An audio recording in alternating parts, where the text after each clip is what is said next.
Dear ladies and gentlemen, I think we can start.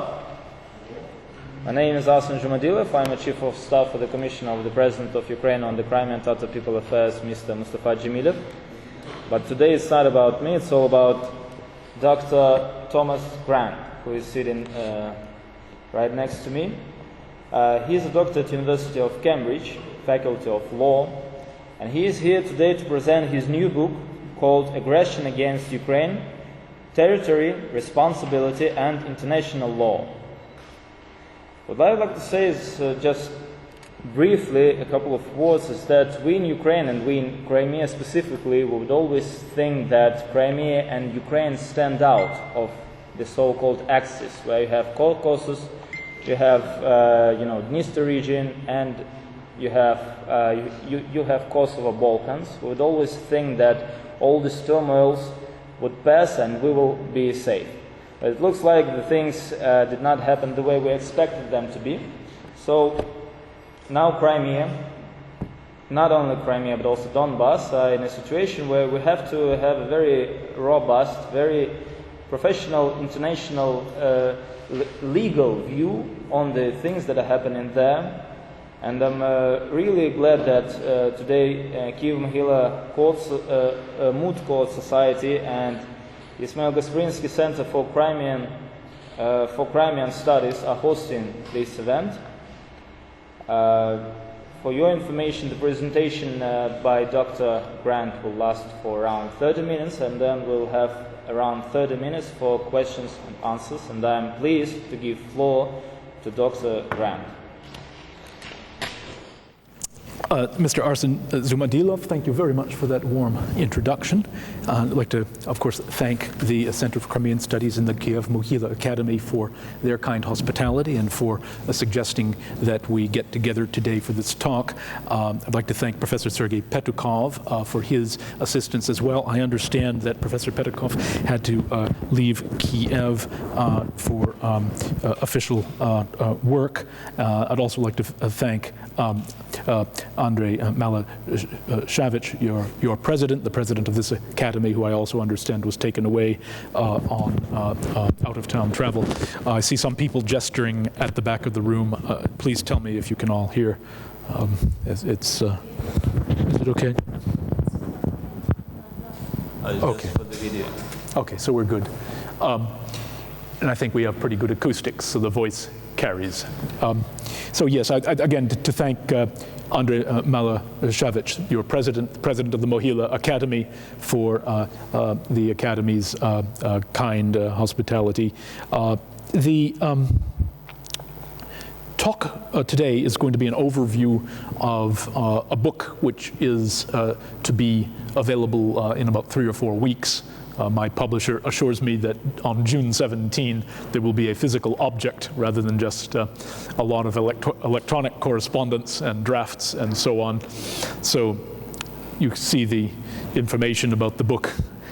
And what I thought I would do and also I should, before starting in on the book, before talking about the book, I should also say that Mr. Adrian Zabruski, sitting in the back, was very kind to help with the logistics and indeed was instrumental in getting this trip to Kyiv underway. This is my first time in Ukraine, and I had the good fortune to see some of Lviv earlier in the week, and now have seen a little bit of Kyiv in the last couple of days, and have the good fortune to be here over the weekend, and will be hopefully doing some tourism over the next couple of days to see more of your beautiful capital. I understand you have a long weekend coming up, and a lot of you are in exams or finishing exams and getting ready to go off on holiday. So thank you very much for taking some of your time to come on a Friday afternoon before a long weekend to hear about international law and the crisis that Ukraine faces. The principal idea of the book is that the crisis is not just a crisis involving 1 or 2 countries, but it's a crisis that affects the international law system, and it affects the system in a way which in turn affects public order and stability globally. I'll say a few few words about that. I would like to start, though, by saying a little bit about what I do as an academic, what I do as a professional. I'd then like to I'll say a few words about what I was doing at the beginning of 2014 and what it was at that time which led me to turn my attention to the difficulties that you are encountering now in your international relations, and then more specifically, why it is that I wrote the book. And with that introduction, I would then turn to a quick overview of the book. And also, I'd like to say a little bit as well about what instigated me as an academic and an international law practitioner to write about aggression against Ukraine. I think that we are facing a challenge in state relations, an international relations challenge, but we are also facing an intellectual challenge, which I think when you're a student or an academic or a practicing lawyer, you ask yourself, what can I do against men with rifles, whether or not they're wearing insignia, and what can I do about men in tanks and with artillery and missiles, because I'm not a soldier, nor am I a politician, nor am I a diplomat, but I am an academic international lawyer, and I am a practicing international lawyer. Some of you are academics, some of you are or will be practitioners, and a question for us is, what role can we play? I want to argue, and I think I'll set out some of the basic ideas in the next 20 minutes or so. I would like to argue that there is an intellectual dimension to the challenge, and there are aspects of an intellectual answer and an academic answer that it's very important that we give, because I think the people who have instigated the aggression, the government of the Russian Federation in its present formation, I think they are putting arguments forward which people who do not know our field, people who do not know international law well, who are not fluent in how our system works and who do not know the history of how our system of law has evolved over the last 70 years, I think they are very easily taken off track by a message which, to a person without a good foundation in the law, sounds convincing. But when you look at it a little more carefully, it very quickly falls apart, and it falls apart almost irremediably once you put the basic facts out and once you put those facts in a framework of the modern international law system. So that's really the purpose of the book in summary. Now, about my background, as I suggested a moment ago, I am an academic international lawyer. I teach international law at Cambridge University in the UK and at other places. I practice international law. My practice is in a small but I think very engaging, sometimes exciting, sometimes exasperating niche, and that is to say public international law, the law concerning the relations amongst states and the relations amongst international organizations that states form. I work in disputes between states that are brought to the International Court of Justice, the ICJ in The Hague. I sometimes work on investment disputes that investors or other private parties bring against states. And I've worked on some law of the sea matters under the UN Convention on the Law of the Sea. I also have advised governments and parastatal entities and private entities on public international law problems. What was I doing in February, March 2014? Well, for one thing, I had the good fortune for the academic year 13-14 to be released from my ordinary academic duties. I was on sabbatical. I was on sabbatical at Stanford, California, which was even more fortunate because though there's a terrible drought which is affecting farmers, they don't have enough water. If you're just sort of an academic tourist for 11 months out there, it was pretty remarkable to be under sunshine and blue skies and have no more than 4 days in 11 months of rain. So it was a beautiful place to be as an academic. And I had an historical project in mind. I was writing about the League of Nations. I was writing about a fairly arcane technical aspect of the League of Nations, which was exciting to me intellectually and exciting to a small group of probably at most 55 people in the world. But that was in October of 2013. In March of 2014, obviously, there was something very wrong in Russia's international relations. There was something going very badly wrong between Russia and Ukraine, and I was interested to follow the course of events as they were emerging on the Maidan. But I did not, until the last minute, even imagine just how badly wrong things were going.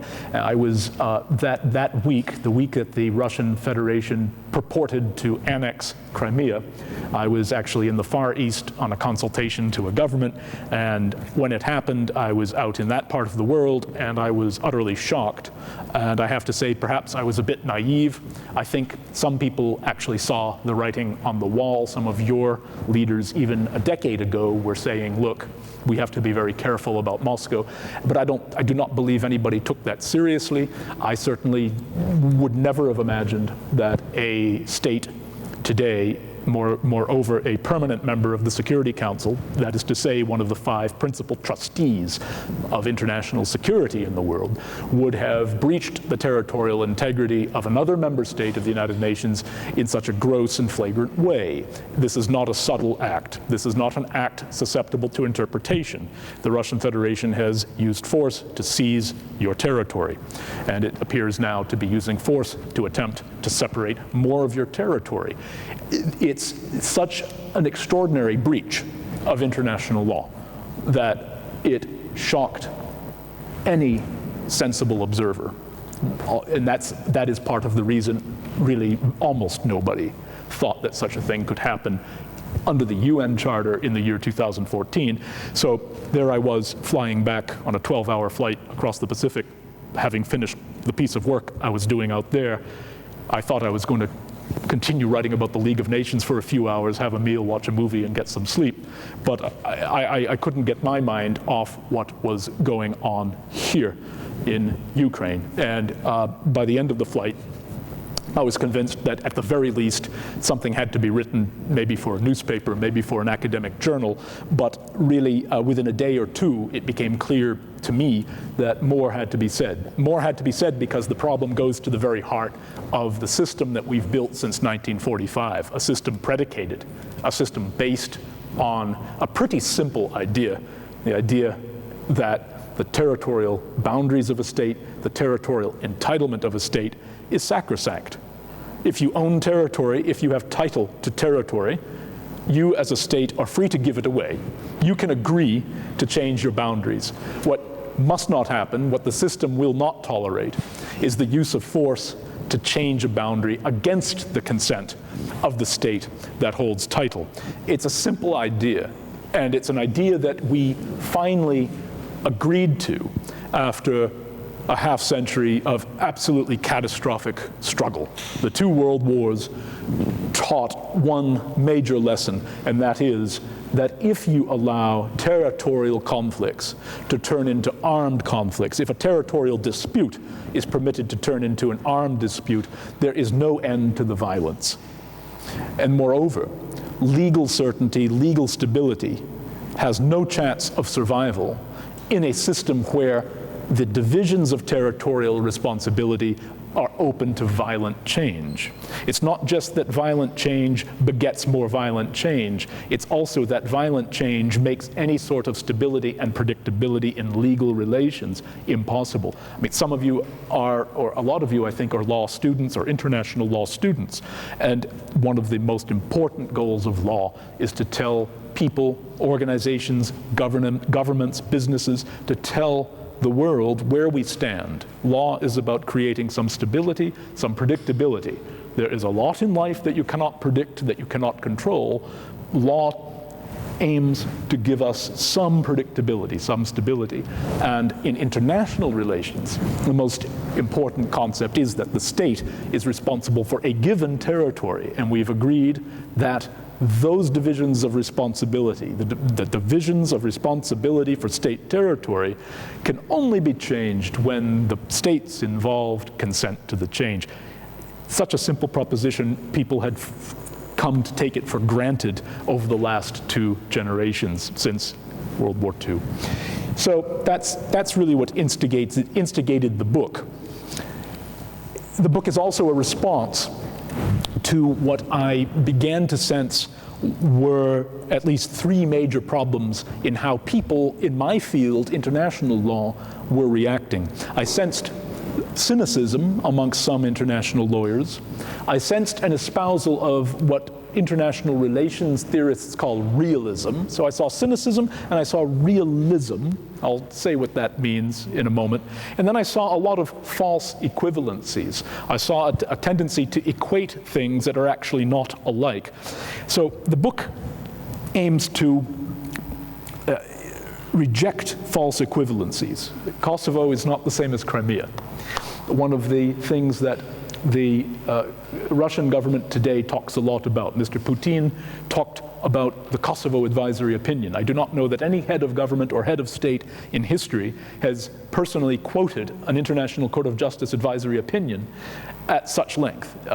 On the one hand, there's a degree of professional satisfaction that the head of state of a major country should see fit to quote an ICJ advisory opinion. On the other hand, he got things very badly wrong about the opinion. So maybe we're talking the same language, but he's getting the grammar wrong. The other thing is, when we say realism, we are referring to an international relations doctrine. And there's a difference between being a realist and being realistic. I've tried in the book to be realistic without being a realist. The international relations realists are a school of thought, and this school of thought tells us that international law does not really matter. What matters is force and power.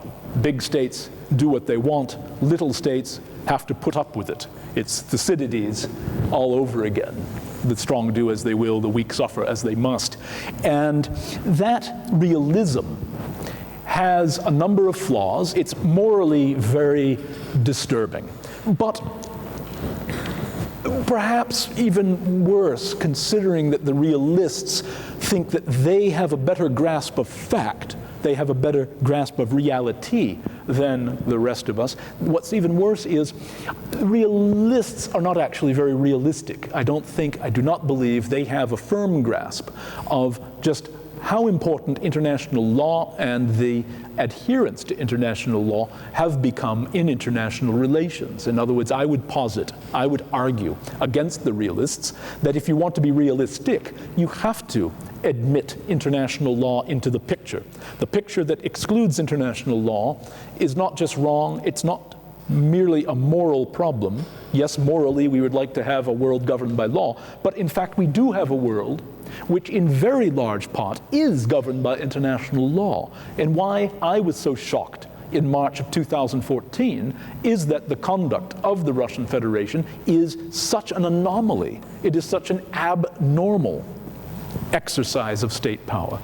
If it was just a run-of-the-mill exercise, if it was something the likes of which we see all the time, if countries were annexing one another's territory by force, left and right, every day, then, well, this would have just been another day in international relations. The difficulty is it was not just another day in international relations. And one of the points that the book aims to make is that what we have seen in the last 70 years is a high degree of self-restraint by states when it comes to territorial questions. Look, have there been uses of force in 70 years? Yes. Quite a few. Have there been violations of the prohibition of use of force? Yes, there have. There have been internal armed conflicts. There have been civil wars. But with remarkable consistency, when you go back from 1945 to the present, states have adhered to, states have respected the rule that says the territorial settlement amongst states, the settled boundaries between states, stay where they are unless the states agree to change them.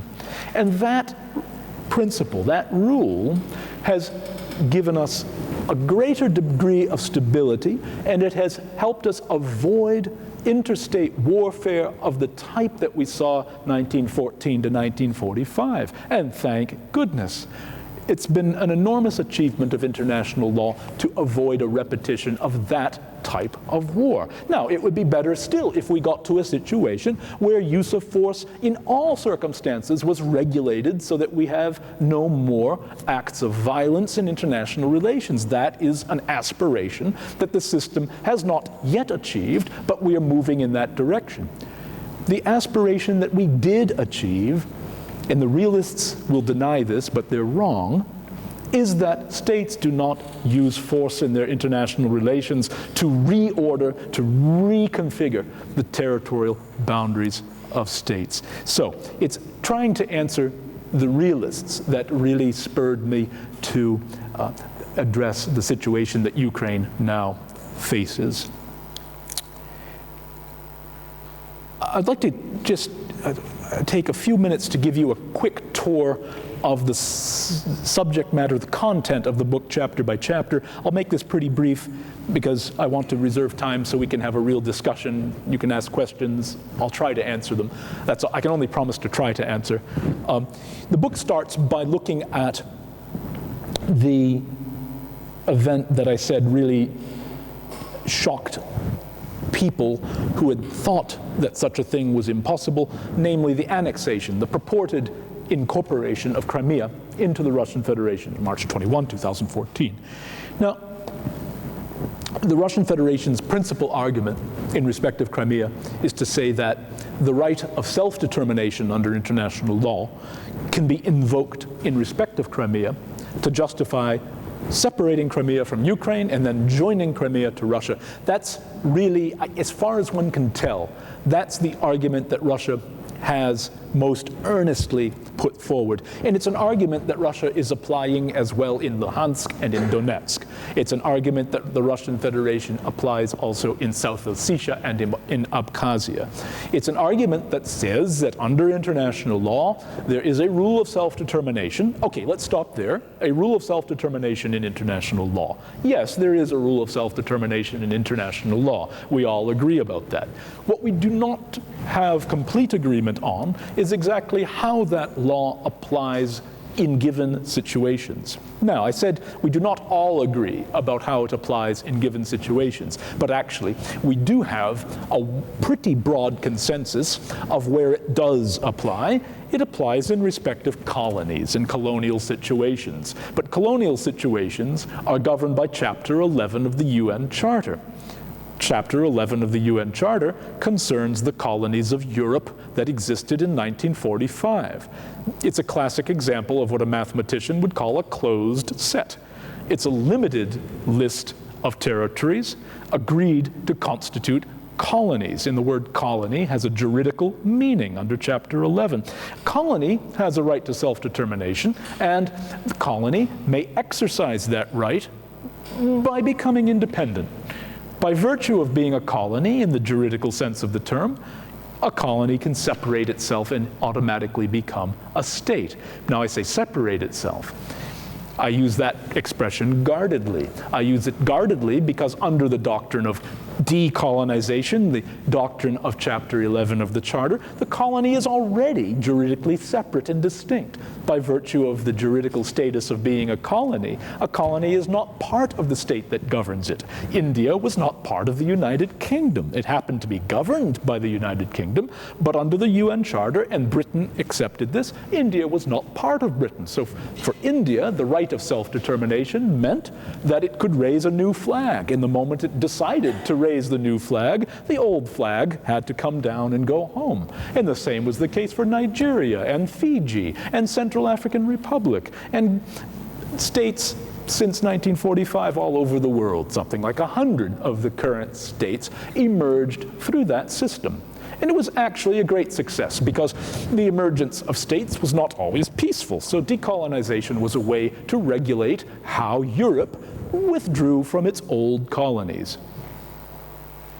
Self-determination does not apply in that way to territories that are integral to a state. Territories that are not only governed by a state, but are actually part of the state.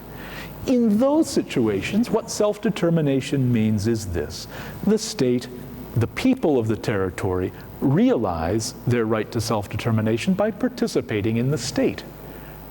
The people of Minnesota realize their self-determination by participating in the American government. The people of Wales by participating in the government of the United Kingdom. The people of Hokkaido by participating in the government of Japan. And the answer was the people of Crimea were participating in the government of Ukraine. Now, modern doctrine has some argument about whether in extreme cases, maybe in some extreme case, where a people in a territory belonging to a state are abused, where their rights are denied, where they have no chance of true participation in the government, where the doors are closed. They want to go and participate, but the ruling government refuses to let them. There is some debate, and some states, not very many, but some would say the law permits that group to break away.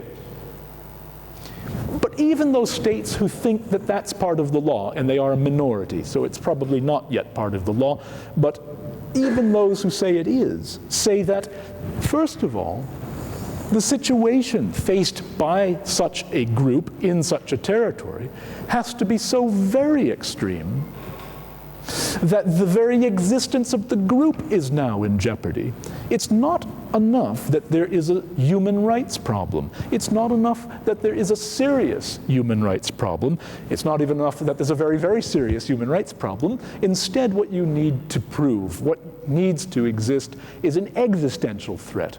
Now, in Kosovo, at the point in time when a multilateral intervention based on determinations reached in the Security Council, determinations reached in the General Assembly, in the Council of Europe, and the OSCE, when that intervention happened in 1999, there was already in Kosovo a situation in which the people of Kosovo were at the edge of an existential threat.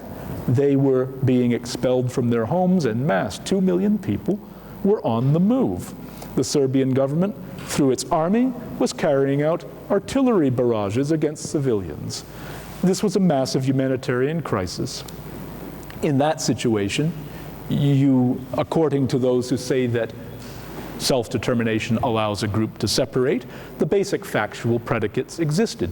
But in Crimea, not to ignore that human rights questions existed. Human rights questions exist everywhere, but there was no indication that the Ukrainian government was using the artillery to clear out villages. There was no massacre. There was no threat of anything like that. That's the substantive branch of self-determination in that sense. But there's also a procedural element.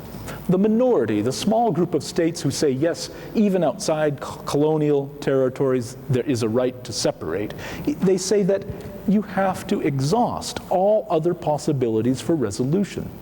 Even where the people are on the edge of an existential threat, where the very existence of the people now is in jeopardy, they still have to attempt to resolve the situation within the existing borders of the state. That's how important the principle of territorial integrity is. Even when something approaching genocide is happening, there is an obligation to attempt to preserve at least the formal unity of the existing state. How do you do that? You negotiate. You talk about new constitutional arrangements. You talk about autonomy. You talk about anything short of independence. Well, in Kosovo, they talked for almost a decade. Between the intervention and the declaration of independence, 8 years went by. And in those nearly a decade, they attempted every form of negotiation known to statecraft. There were mediators, conciliators, there were proximity talks, multi-party talks, there was the contact group that served as a coordinating mechanism, and this went on and on and on. Now, where was the negotiation in Crimea? Never mind, not 8 years, not 7 years, not a year, not 5 minutes as far as anybody knows. We can talk even more about that. I want to reserve time for discussion, so I'll speed through the rest. The book's not just about that, Crimea, that's one chapter. The Russian Federation, in addition to self-determination, talked about lots of other reasons that a state might use force. Now, the Russian Federation lawyers are good lawyers. They did not make up the law on use of force. They read their textbooks and they talked about a number of doctrines concerning use of force which states have invoked in the recent past, and they tried to apply those doctrines to Ukraine. We can talk a little more about that. The book covers 11 or 12 Russian arguments which have been put forward. You know about Mr. Yanukovych's letter of invitation, for example. That's one of the items that the Russian Federation put forward. Then the question is, what does the world do about a situation like this? The book moves on after considering self-determination, annexation, doctrines of use of force. It goes on to ask, how does the organized international community respond in face of this sort of violation? One major answer, an important part of the response, is to deny the aggressor's claim any validity. An aggressor usually commits aggression in order to get something. In the case of this aggression, the Russian Federation has sought to get territory. It may be seeking other things, but we know for sure, without doubt, it wants territory. It took Crimea, purportedly incorporating that part of Ukraine into Russia. International law, in its modern formation, resolutely denies that that type of acquisition is lawful. It may be an acquisition in fact for a period of time, but it is not an acquisition in law. Why does that matter? The realist would say it doesn't matter. The Russian army is in Crimea and yours is not, so it's done. Case closed. Well, it may not be that simple. If you're an investor and if you wish to invest in Ukraine, you may find that Crimea is off limits to you, and if you instead go to Moscow and try to invest in Crimea via Moscow, you might find that you get in some trouble with the states that have joined the collective response of non-recognition. You might find that you get in trouble under the sanctions that have been imposed. You might also find that if you take oil or natural gas out of waters that belong to Ukraine, but that Russia happens now physically to control, that the profits that you attempt to derive from the extraction of oil or gas might be attached, seized, taken in courts of countries that understand the modern law of non-recognition. How many countries? Over half the members of the General Assembly, and well over half, probably something like 80% of the world's economic output is represented by those countries that voted in favor of the General Assembly resolution that makes clear that nobody shall recognize the annexation of Crimea. So be a little careful if you're a realist, and your realist is now your legal counsel in a major company, and he's telling you it's perfectly okay to take gas or oil out of Ukrainian waters off the coast of Crimea. It might not be so okay when somebody sues you in New York court, Frankfurt court, London court, Paris court, or Tokyo court, or perhaps Singapore court or Sydney court. Yes, maybe not every country voted for the resolution, but a lot of countries that are pretty important when you invest and try to move money around the world did vote in favor of it. We'll see how that goes over the coming decade or so. That's actually realism. That's not just an ideology of international law, that's an event. It could be a judicial event with very real impact on investors. So a major chapter deals with the question of non-recognition, how we are establishing non-recognition of the results of Russia's aggression, and what that practically might mean for people and organizations that get involved. A very important part of the book addresses the doctrine of territorial integrity and the stability of boundaries. I've talked about that a bit already today. The history of that doctrine, how we got to where we are now, is a very important part of history. It's also vital to understanding why Russia's aggression is such a shocking event in modern international relations. I said that I would address false equivalencies. One of the, probably the two most jarring, the most shocking false equivalencies are between Kosovo, to which I've already alluded, and to the intervention in Iraq in 2003. The Russian Federation talks a lot about both. The book gives you some ideas as to how to answer those arguments as well. So a major objective is, first of all, to sound a note of optimism. It's cautious optimism, but it's an optimism based, in my understanding, in my experience in international law, and the purpose of the book as well is to give some, well, let's call it intellectual ammunition to people who are interested in answering the arguments that the other side is presenting. So that's the book in sum, and I'd be happy to have a discussion now in our remaining time if you have questions or comments or criticisms. So Arsene, I'll hand it over to Arsene. Thank you very much, Dr. Grant, for such a brilliant presentation, such a thoughtful and thorough analysis, even though it was brief, but still for myself, for example, I've discovered very many new things that now we can And now I can feel pretty well defended by this intellectual ammunition, as you have put it. Would you like us to take all the questions and you'll answer them all, or we'll go one by one? Well, let's start one by one, Arsene, and All let's right. see how that goes. And Sure. maybe it's a speed up at the end. Maybe we'll. So now we're opening the floor for the questions. Those of you who'd like to ask anything, please raise your hand.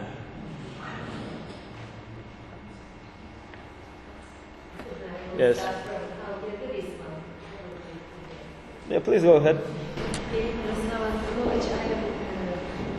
I teach here at Kyiv Mohyla Academy. So my question concerns the responsibility of Russia and how can we help Russia responsible nowadays? Russia has not ratified the Rome Statute and many other statutes which would be important in this case. So how can it be held responsible? Professor, thank you for that question, because a question that comes up is, look, you've set out doctrinal considerations, you've set out principled reasons that give us a basis for answering Russia's aggression, but what about practical steps? What about procedures? And we know, classically, we say that international law has developed a lot of rules, but not as many systems of accountability. So you have excellent substantive principles and rules applying even to Russia, but so what if there is no court, no tribunal, no procedure to hold them to account? Well, the criminal law, I'm a bit pessimistic about in this case for the reason that you're talking about a principal, a permanent member of the Security Council and not a party to the statute, the Rome Statute. But Russia remains a party to the procedures of the European Court of Human Rights and is a familiar face on the respondent's side of the bar in Strasbourg. I think it makes sense to go forward with the 3 cases. It also makes sense to see those cases as part of a bigger strategy. Sometimes you have a situation where you can pinpoint one step, which is clearly the step to take. But sometimes it's harder to do that, and what you need to do is identify every possible legal mechanism that might help. So I would see the European Court of Human Rights as a place to go, but not the only place. And the court has shown in its Cyprus against Turkey proceedings that interstate proceedings can actually do more now than we thought they could do 20 years ago. There was an open question whether an interstate case could result in the court giving an award of just satisfaction. That is to say, we were not certain that the court would give monetary damages to a state that sued a state under the convention. Now we see that can happen. And Cyprus has received actually pretty substantial monetary damages from the court for Turkey's conduct in Cyprus. The other thing we now know from the court, and this goes back a decade or more, is that a state which places itself unlawfully in the territory of another state gains responsibility for the things it does in that territory. The unlawful presence does not gain the state's sovereignty. You do not get sovereignty for illegally seizing someone's territory, not now and at no time in the future. But you do get the negative aspects of sovereignty. It's a pretty good arrangement juristically. You want to break the law in this way? You want to overturn a boundary by force and take your neighbor's land? Fine, you get all the burdens of sovereignty, but you're not going to get the benefits. The territory is not yours, but if you breach a human rights obligation or any international obligation, the breach attaches to you. So the breaches, any breach that Russia commits in the occupied territory will attach to Russia. That means Russia is an open target for individual suits, individual applications under the convention, and it's a target for a state application. You also have bilateral investment treaties. This might be a little bit exotic. I'm not completely confident it would work. I do think it's worth examining, however. Bilateral investment treaties are a very robust source of jurisdiction as between private claimants and governments. And Ukraine has bilateral investment treaties with Russia and with quite a few other states, including with China. And there were some interesting statements from China suggesting China had no problem with Chinese investors working in Crimea. There was talk about a Chinese company dredging one of the harbors in or near Sevastopol. Well, you have a set of international rights created by your BIT, your bilateral investment treaty with China. I would not let that just sit there. I would look into what could be done there. Interstate claims under BITs are very rare. We have very little decided, very few decided cases to give us guidance as to how that might go. But again, you're looking at an extraordinary breach, a breach of international law, the likes of which we haven't really seen since 1945, with the exception of Iraq's invasion of Kuwait, for which Iraq discovered was not very profitable, and Iraq has now paid reparation. So with that exception, this is unique, so I would attempt novel and unique remedies. I would not forget about the bilateral investment treaties. You have your International Court of Justice. Now look, Russia is not a state which accepts compulsory jurisdiction. Therefore, it is not obliged in any case to show up when it is sued at the court. That's just how it is. Other than the United Kingdom, none of the permanent members of the Council accept compulsory jurisdiction at the court. They only accept special jurisdiction when they have agreed to take a particular case. That does not prevent you from making an application at the International Court of Justice against Russia. The problem is, unless Russia then chose to show up and respond, the application disappears without a trace. In fact, it does not even need to go on the court's roster of cases. The court only registers a case when you have a true respondent. So you might be wasting your time. I'm not sure it's a bad idea, though. You could make a point about it. It's a way to express views. It's a way to focus your legal thinking. It at least causes a couple of junior international lawyers in the Kremlin to stay up late thinking. But the ICJ does offer another possibility. It's a rather technical one, and I am talking about this in an article that comes out next month. You know that Romania and Ukraine adjudicated your maritime boundary. Might have gone a little better for Ukraine, but yeah, still, you've adjudicated your boundary, and that's always a good thing. You've settled the question as to who has jurisdiction over the Black Sea area between Romania and Ukraine. And the court did that under a bilateral treaty, a bilateral compromise, a jurisdictional agreement between the two states. The court left unsettled the southern limits of the boundary. This is because you have third states who have interests to the south, Bulgaria namely. You can't go too much farther south because then Bulgaria would have interests. Bulgaria was not a party to the case. Russia now says that it owns Crimea and therefore it has jurisdiction over part of the Black Sea. But there's been no valid succession of states in Crimea, and if you've studied law of the sea, you know that jurisdiction over the sea depends upon sovereignty over land. The land dominates the sea. Basic principle of the law of the sea. Crimea is yours. Crimea is Ukraine's. It has been for a long time. 2014 did not change that. If someone tells you that it did change, ask them how. Under what legal process has Crimea changed hands? And the answer is no legal process has caused Crimea to change hands. There has been no legal process. And the General Assembly, don't take my word for it, the General Assembly says so. Council of Europe says so. OSCE says so. The International Court of Justice would have to satisfy itself. Well, what I propose procedurally is that Bulgaria, Romania, and Ukraine could enter a tripartite compromise. And they could say, look, let us finish the delimitation of that quadrant of the Black Sea. Let us finalize, as between those three states, the lines of delimitation. Perfectly lawful. It's the most solid form of jurisdiction that the court knows. It's an agreement. The three states say, we want to be in The Hague, we want to settle this issue. No question there at all. Solid jurisdiction, rock solid jurisdiction. The only question in the court's mind would be, is there another state with an interest, a legal interest in that area? And the answer is, who would it be? Now, in Russia, somebody would say, well, it's us, we own Crimea now. The question to them is, are they going to show up in the court and argue that?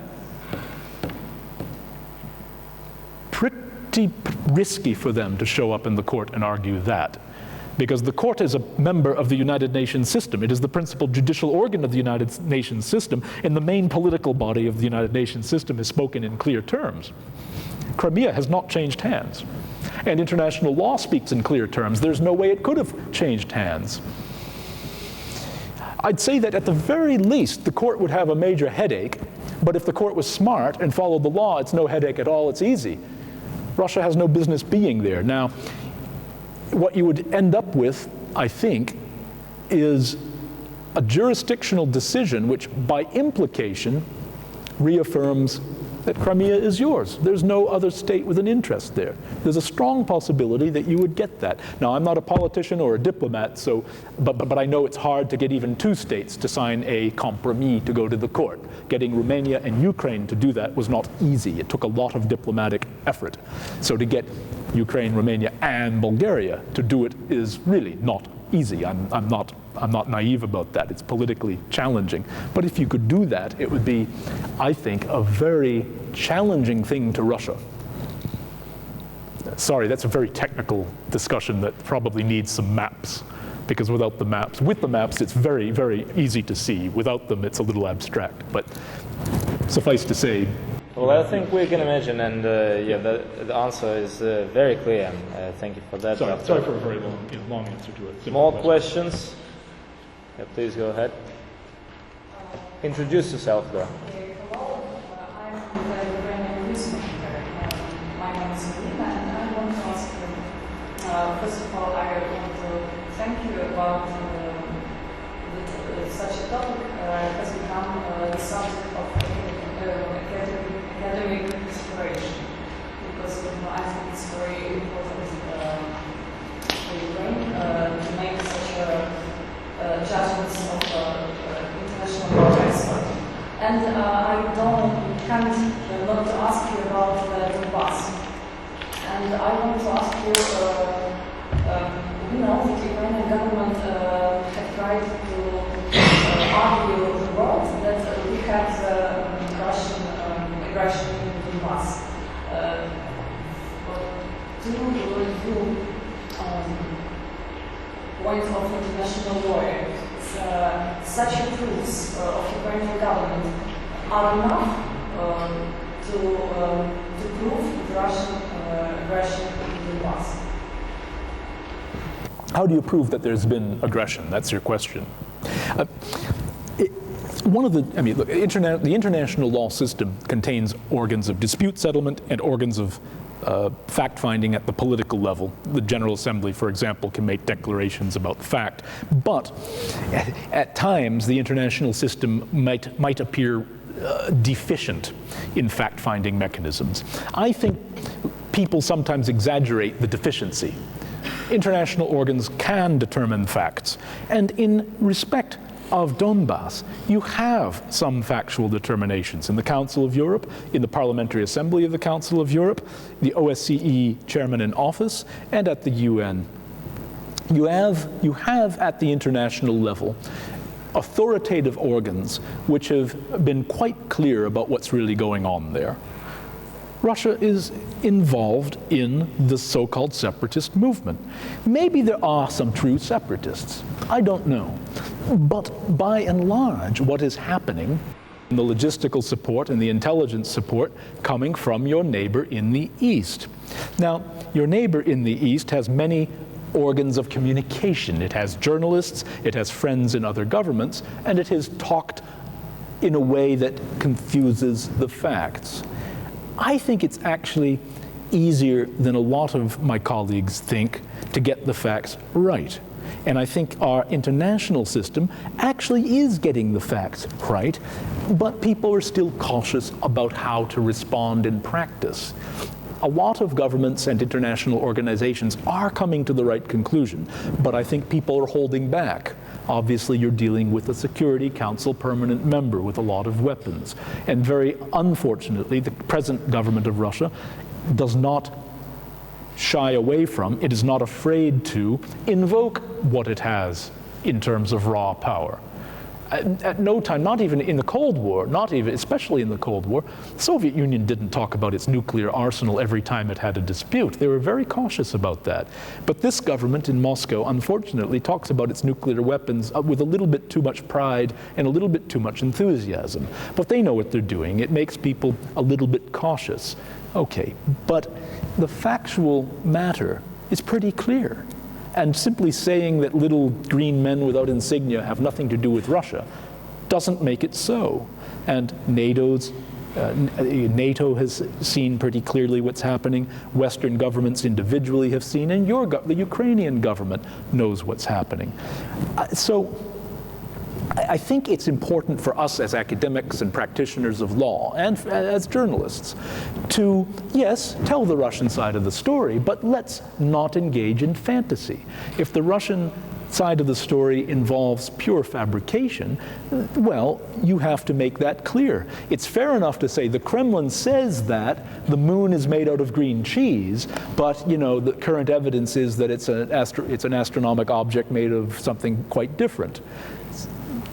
That's good reporting. Bad reporting is say, well, there are two sides to the story. There's an invasion and there's no invasion.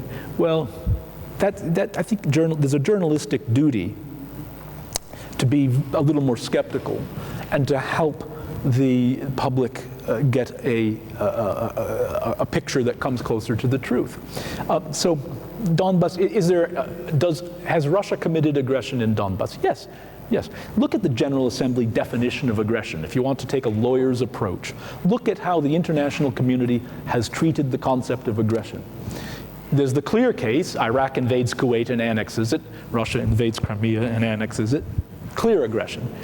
But the General Assembly, when after about 8 years of discussion, they finally adopted a definition of aggression, it included the use of irregular forces. It included the use of a state's territory as a base for other forces. It included aggression, in other words, by other means. It's not just columns of tanks and soldiers marching like in goose step with rifles. It's also all of these other mechanisms of armed intervention. They can constitute aggression. So I'm puzzled by people in my field who are finding it so difficult to conclude that aggression has taken place. I'm frankly puzzled why that is such a difficult question. I'd be happy, it'd be good to have a debate with an intelligent international lawyer who has claims to have serious doubts. But I think at the end of the day, when you take a reasonable view of the facts and apply them to the established law, about which there's not really that much dispute, the answer is, this is aggression. Thank you for that. More questions? Yes, please. Good evening. Thank you for your presentation. It was really informative. I'm a journalist, knowledge continuing course. I'm a journalist. So, first of all, regarding the list of values provided to us, so everybody knows that none of them are 100% effective. For example, if Ukraine goes to the European Court of Human Rights, they know that if Russia refuses to enforce this decision, of the court will force Russia to change these decisions. And basically this is image fighting the human rights and everything like that. So if Russia has to come to enforce it, nobody will enforce it. So it is pretty obvious that right now the permanent United Nations is violating the international law in such outrageous way. Something is wrong with the international order as such. It is time to engage with the international order as such. Do you see this? This is basically. Thank you. It's natural enough to think we need a different system, but I would turn it around, and I would say what we need is to be faithful to the system that we have developed over the last 70 years, because if we are faithful to the system as it has come to be, aggression like this would not have happened. Now, what can we do now that it has happened? The answer is not to give it any quarter, not to give it any leeway, not to allow it to entrench itself as a matter of law. Let me say a little more about that. Why would you wish to annex territory by force? Well, you must think you're going to get something out of it. Mr. Putin has said he wants the Navy bases. It looks like oil and gas companies in Russia would like to have the resources offshore. Now, I take your point. A judgment from the European Court of Human Rights, which said Russia is responsible for aggression against Ukraine, it owes monetary reparation. That's a judgment which Russia may ignore. Not may, it might. It should not ignore. The law does not let it ignore it, but in fact, it might ignore it. But the judgment continues to exist. The judgment against Russia, if Russia fails to satisfy the judgment, will sit there. It might be pretty unsatisfying to a Ukrainian to watch it just sit there, but it doesn't go away, and it lasts a long time, and it's a debit against Russia in the international legal system. And the time may come where that debit starts adding up. There was a time when it was almost impossible to take a judgment from one court and transfer it to a foreign jurisdiction. That was hard. It's still not easy, but it's a lot easier than it was 50 years ago, or for that matter, even 20 years ago. A judgment against Russia, let's say in a bilateral investment arbitration, is likely to be transportable into national courts in very important financial jurisdictions. Yes, Bolivia and Nicaragua joined Russia in the General Assembly. Good for Russia, that's all they could get. 9 or 10 very small, impoverished states joined the General Assembly objection. Those were the objectors. Well, good, Russia is safe from being sued in Managua. Russia might not be safe, and Russian businesses who do not profit from state immunity, that's a pretty important difference. Gazprom and publicly traded companies of Russian nationality do not get state immunity. They might not be safe in Frankfurt, London, Tokyo, Singapore, New York, and so on. So I take your point. There are judgments that Russia will ignore, but there are other judgments. But first of all, even the judgments that Russia ignores are going to last and could, in time, become a serious irritant to Russia's foreign policy. But then there are other judgments that might be reached against Russian private parties that could have a pretty immediate cost. Not 100 years from now, but in the immediate future, in the first several years of this aggression. The other point is that Russia wants to normalize the situation. Otherwise, what's the point? They've accomplished nothing except acquired a very expensive little hobby.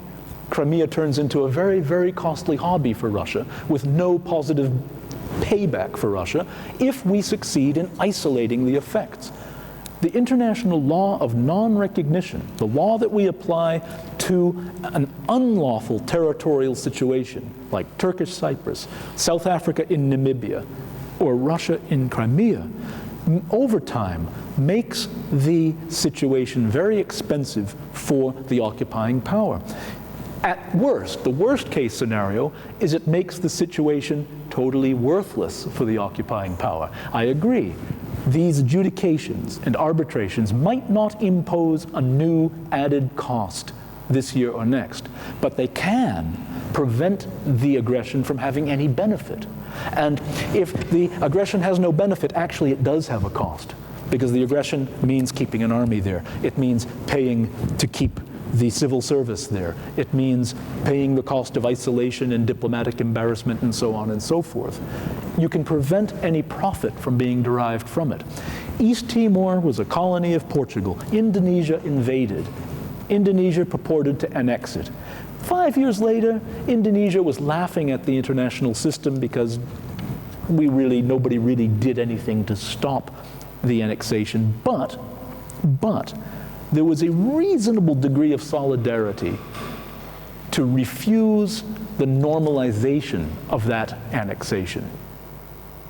And it took time. It took close to 20 years, which again, that's not, you come to a lawyer and you say, I need help, and the lawyer says, excellent, I've got the perfect solution, and in 20 years it will work. That's not, I'm not going to make things up and say that there's an instant solution.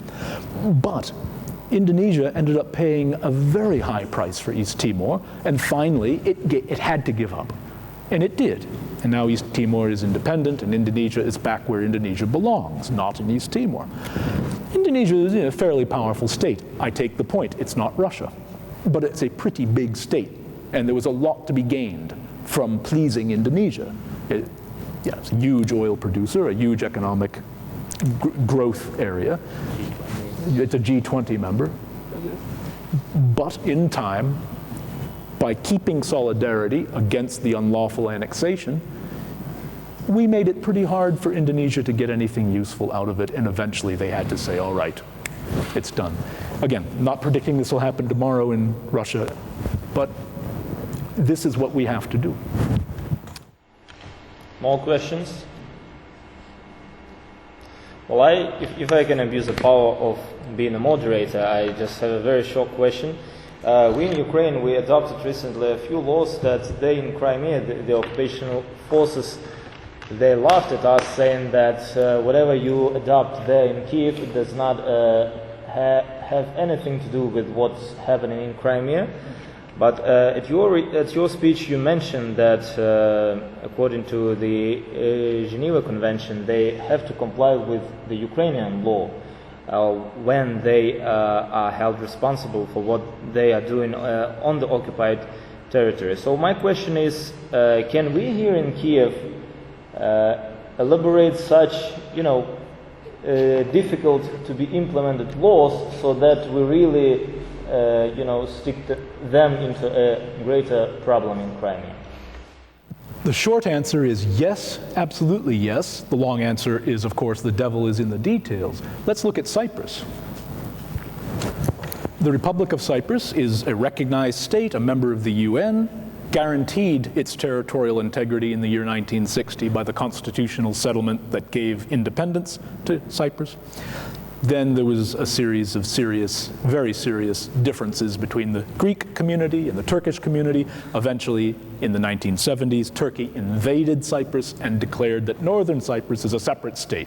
Now, Turkey never went quite so far as Russia. They did not annex Turkish Cyprus, but they occupied it. They continued to occupy it. Nobody recognizes independent Turkish Cyprus.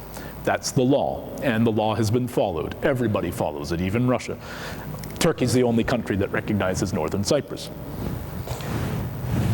In northern Cyprus, property was seized. Lots of property was taken from Greek Cypriots, and it was given either to the Turkish Cypriot government or to Turkish Cypriot individuals, and they sold a lot of property. They sold vacation homes, holiday houses, to foreign retirees, former foreign hotel companies, and things like that. The Greek Cypriots who had lost the property went to Greek Cypriot court. They couldn't go to Turkish Cypriot court, they weren't allowed in.